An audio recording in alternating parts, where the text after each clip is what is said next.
Olá, sejam muito bem-vindos ao Air Music Conf. Eu sou Érica de Almeida, sou compositora e decidi fazer uma série de vídeos aqui no canal com conteúdos que são bem interessantes para um compositor. As dúvidas mais frequentes. E hoje a gente vai começar com o primeiro dos temas, que é proteção e registro de obras.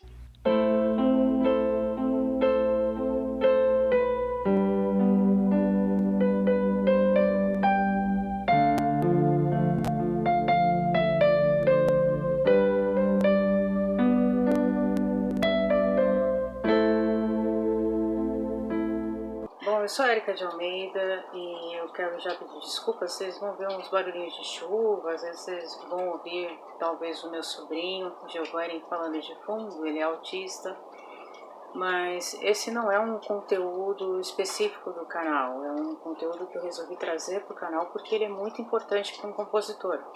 Então eu peço desculpas desde já, não tenho essas ferramentas que são apropriadas para a criação de um vídeo de informação, ou seja, esse conteúdo específico. Então eu trabalho com as ferramentas que eu tenho.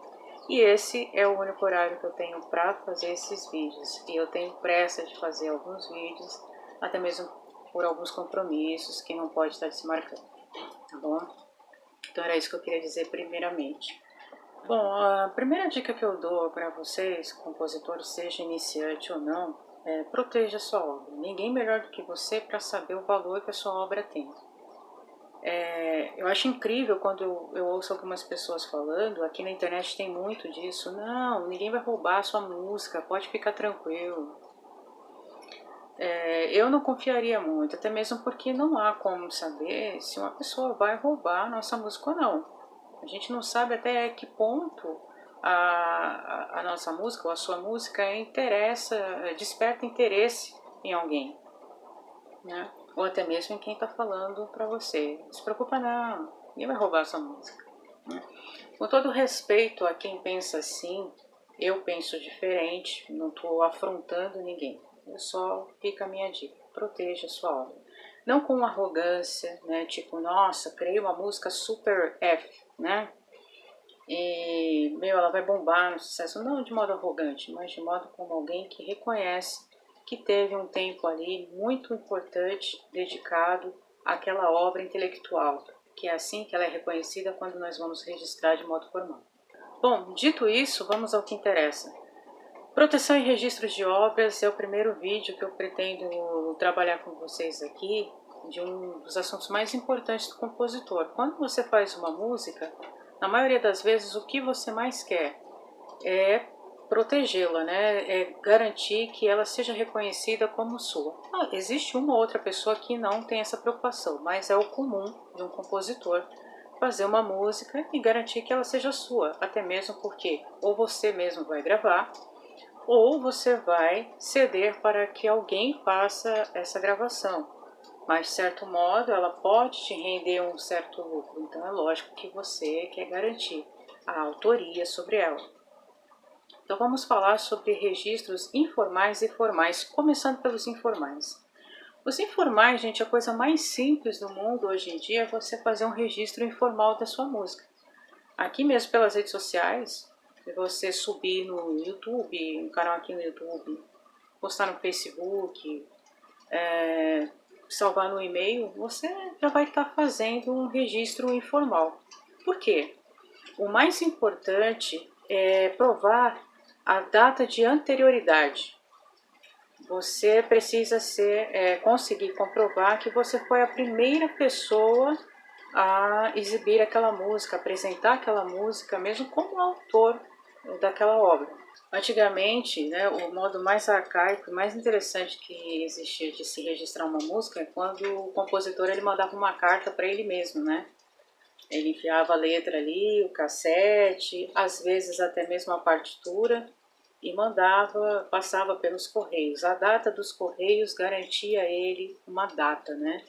O carimbo ali datava aquele momento e ficava lá. Aí guardava aquela carta ali, mantinha fechada, é claro, para quando acontecesse algum plágio no futuro, ele já falava assim, não, eu tenho aqui a prova de que essa música é minha.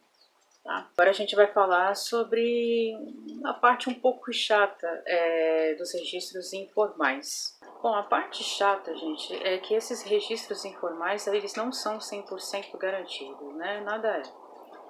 E esses locais, essas ferramentas como redes sociais, elas não foram criadas especificamente para tratar desse tipo de assunto, né? Para proteger uma obra intelectual, que é o nosso caso como composição. Então pode vir a dar problema, todas essas ferramentas podem dar problemas.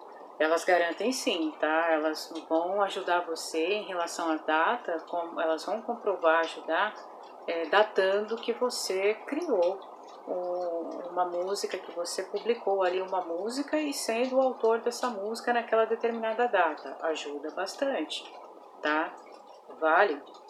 Vale, mas foi aquilo que eu falei, né? Todas essas situações elas podem vir a dar problema quando você mais precisar.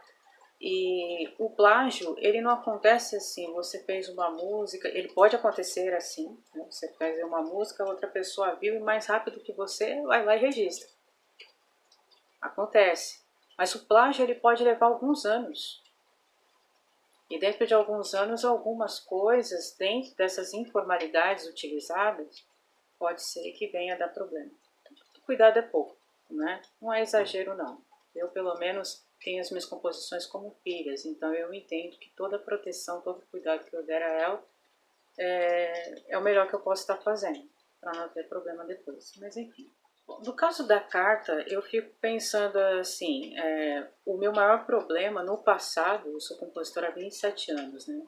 E o meu maior problema no passado, para registrar as minhas músicas, eram as partituras. Então eu fico pensando, se uma pessoa coloca a partitura também dentro da carta, eu acho que ficaria já mais caminho andado para ela registrar mesmo, de modo formal, porque ela vai ter que pagar também para, né, enviar aquela carta, além de ser barato, mas enfim. Então, sei lá, né? E é um modo arcaico, é o que eu falei. Antigamente se fazia isso, hoje em dia eu não sei se fazem ainda, mas eu acho bem interessante esse método. Bom, eu já coloquei essa parte chata, gente. Eu sei que pode parecer exagero, mas é sempre bom a gente lembrar, né? Registros informais e formais, qual é a diferença dos dois?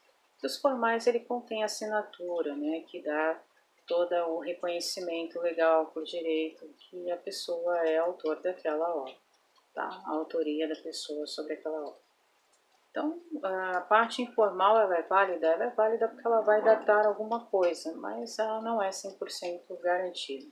Bom, antes da gente passar para os métodos formais, eu só gostaria de deixar bem claro que eu não trabalho para nenhum site, tá? Não trabalho para a Biblioteca Nacional, não trabalho para registrar música e não sou nenhuma adepta fervorosa de registros formais. Mas essa é a forma que eu acredito que melhor me convém para lidar com os trâmites do dia a dia. Por exemplo, eu tenho uma advogada aqui na equipe do Air Music e fica muito mais fácil quando a música ela já está registrada, né? Ela já consta ali as formalidades, depois só solto nas mãos dela o que ela precisar para cuidar da liberação. Então, os rumos que eu quero dar para minha música é que conta muito quando eu indico esse processo formal, tá bom? Uma pergunta que você precisa fazer também é quais são os rumos que você pretende dar à sua música. Isso é muito importante você perguntar, porque muitas coisas aqui pode servir ou não para você, depende do que você quer, tá? Bom, dito isso, cresci ouvindo falar da Biblioteca Nacional. É um órgão que faz esse registro, né? É um dos mais indicados para os músicos registrar na Biblioteca Nacional. Porém, existem vários outros sites que fazem esse tipo de trabalho hoje em dia e de forma mais rápida, né? E com mais praticidade, digamos assim. E a Biblioteca Nacional, o que eu não curto muito é a lentidão no processo de liberar o comprovante, né, de autoria. e demora muito. Então existem outros sites que fazem esse tipo de trabalho também, se vocês quiserem, tem vários. Eu não sou funcionária do Registrar Música, tá? Mas o trabalho deles é tão bom que vale a pena aqui fazer uma divulgação extra aqui para eles, porque é um trabalho com uma qualidade muito bacana. Sempre que eu precisei, eu fui muito bem atendida na pessoa do Samuel Carvalho, que é um dos responsáveis, né? Ali um dos funcionários responsáveis pelo Registrar Música.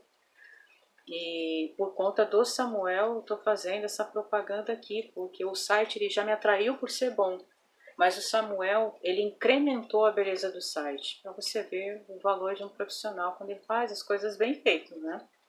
E eu tenho os meus motivos. Se você tiver contato com o Samuel, você vai saber do que eu estou falando. Nada de propaganda enganosa. E eu farei um vídeo só falando das benéfices do Registrar Música, tá? Se interessar para você, passe lá registrar suas composições através desse site, que ele é muito bom. Como eu disse antes, né, antigamente, um dos meus maiores obstáculos para registrar uma música era a partitura delas. Eu sempre tive muita dificuldade de poder estar registrando as minhas músicas por conta da partitura. Sempre tentava procurar alguém para fazer a partitura, nunca encontrava. Quando encontrava era muito caro. Então, assim, uma das benéfices do site que eu já vou adiantar é que você envia o MP3 da sua música e eles emitem para você a partitura dela. Ou seja, automaticamente, sem custo adicional, você já tem a partitura da sua música. Vai ter um vídeo só falando das benéfices do Registrar Música, viu, gente? Vale a pena, fica a minha dica aí.